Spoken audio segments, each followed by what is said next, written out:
एक शाम प्राची टीवी पर सीरियल देख रही होती है। तभी उसकी सास वहां आती है। अरे सीरियल में तो ऐसे मग्न है जैसे आज रात का खाना पड़ोसी आकर बनाएंगे। मुझे पता ही नहीं था आपने अपने बेटे की शादी पड़ोस में भी की हुई है। हैं? मतलब? मतलब इस घर में सारा काम बहू ही करती है, आप तो सिर्फ खर्राटे मारती हैं। अच्छा जी, फिलहाल तो तुम आराम फरमा रही हो, चलो जाओ, ये मेरे टीवी देखने का समय है। आहा, इसीलिए मुझे भगाया जा रहा है। सॉरी, अब तो बिल्कुल नहीं जाऊंगी। प्राची की इस बात पर दोनों सास बहू के बीच टीवी रिमोट के पीछे बच्चों जैसे छीना झपटी शुरू हो जाती है, जिसके बीच श्लोक भी काम से घर वापस आ जाता है। हाँ, आज मेरी चूहे बिल्ली की जोड़ी किस बात पर झगड़ रही है? अरे तेरे बीवी मुझे टीवी ही नहीं देखने दे रही। अरे तुम्हारी मम्मी मुझे खाना बनाने के लिए फोर्स कर रही है। अरे वाह, ऐसे बेतुके रीजन पर तो बच्चे भी झगड़ा नहीं करते। अरे मुझे कुछ मत बोल, सब इसने ही शुरू किया है। हाँ हाँ, जैसे आप तो बहुत दूध की धूली है ना। अरे बस, दोनों चुप।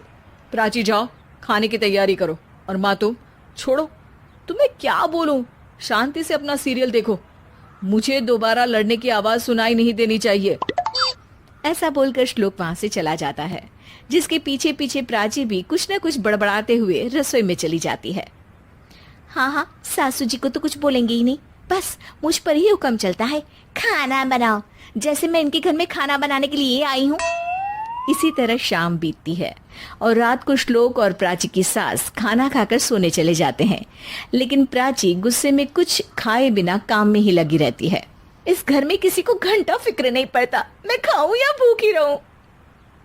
प्राची कुछ देर के लिए रसोई से बाहर जाती है और जैसे ही वापस आती है तो वहां दूध का भरा ग्लास देखकर हैरान रह जाती है।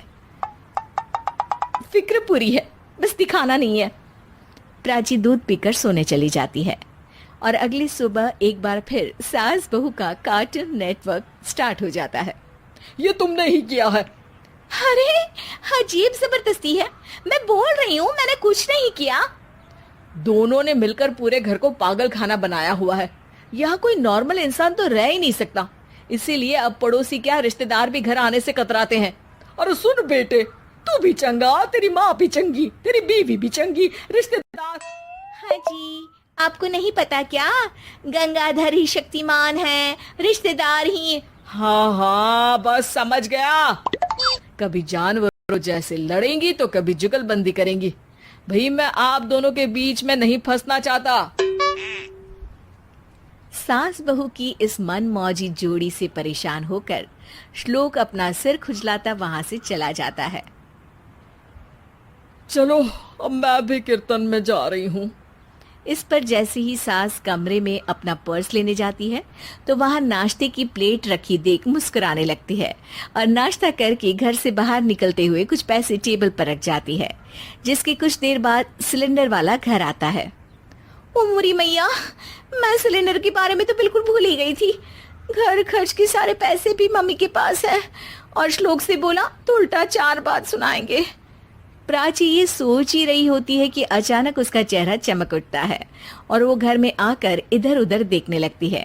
तभी उसकी नजर टेबल पर रखे पैसों पर पड़ती है, जिन्हें वो सिलेंडर वाले को दे देती है। ये सब श्लोक देख लेता है। अच्छा बेटे, इतना बड़ा घोटाला, सबके सामने मैं तेरी दुश्मन और पीठ पीछे तेरी मेरी यारी। इस पर श्लोक एक प्लान बनाता है और शाम को सब एक साथ बैठे होने पर बोलने लगता है। माँ, तुम दोनों की बहुत लड़ाई होती है, इसलिए मैं सोच रहा हूँ कि प्राची को उसके घर छोड़ाऊं, इससे वो भी खुश रहेगी और तुम भी। अचानक श्लोक की ये बात सुनकर सास बहू शौक से उसकी तरफ देखती हैं। अरे ऐसे कैसे घर छोड़ाओगे, मुझे कहीं नहीं जाना। अरे तुमने बोला नहीं पर मैंने सुन लिया, तुम्हें मम्मी के साथ रहना अच्छा नहीं लगता, मुझे पता है।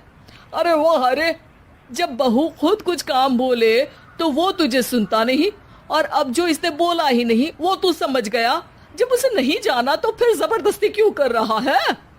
अच्छा, फिर आपको मौसी के घर छोड़ाता हूँ, बस अब आप दोनों एक घर में एक छत के नीचे नहीं रह सकती। मैं इस टॉम एंड जेरी की जोड़ी को और नहीं झेल सकता। है? ऐसे कैसे नहीं रह सकते? तुम्हें इतनी दिक्कत है तो तुम्हारा बोरिया बिस्तर पैक कर देती हूँ, लेकिन मम्मी जी कहीं नहीं जाएंगी। बिल्कुल यही सुनना था मुझे। अगर दोनों में इतना ही प्यार है फिर हर वक्त ये लड़ाई का नाटक क्यों करती हो?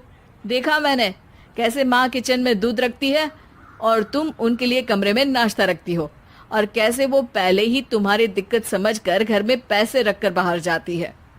अरे भाई, इतना ड्रामा तो डेली सोप में भी नहीं होता जितना तुम दोनों ने इस घर में फैलाया हुआ है।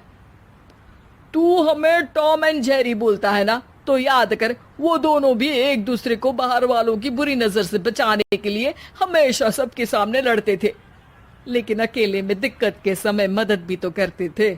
बस हमारा रिश्ता भी कुछ ऐसा ही है। और वैसे भी अगर सास बहू में तू मैं नहीं होती तो दुनिया वालों को कहानियां कैसे मिलेंगी?